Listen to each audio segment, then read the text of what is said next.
here I am kind of an earnest guy, but at Grist, we really pride ourselves. We say we're gloom and doom with a sense of humor. We describe ourselves as a beacon in the smog, and we try to kind of use an irreverent tone to bring new people into the movement, to get past the crust of cynicism or a little bit of jadedness that people might have in these issues, bring them in, and then get them to engage.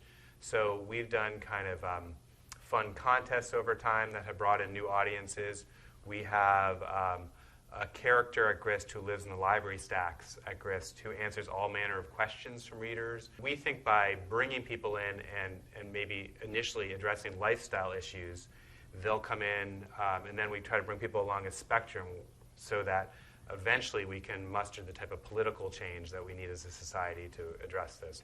And I feel like there's been a really interesting transition over the last couple of years where green has almost become kind of trendy or hip. And that's a wonderful thing. You know, people are talking about bamboo hair products or hemp aftershave or things like that. But at Grist, we want to get to the point where green is considered in, zoning decisions, in building decisions, in transportation decisions. So we view it as something more than just a way of consuming, but just something that we want to pervade across society. But I've always had these twin passions in life for environmentalism and journalism, and I'm able to marry those two in this job. And certainly an Inconvenient Truth and Hurricane Katrina have raised the profile of environmental issues, and I think environmentalism is being reinvented so that it's less about nature and wilderness, and it's more about, I think, how we in our daily lives can reduce our impacts on the environment. The window for change, I think, is really diminishing. We really have 5 or 10 years to address this issue of climate change in particular.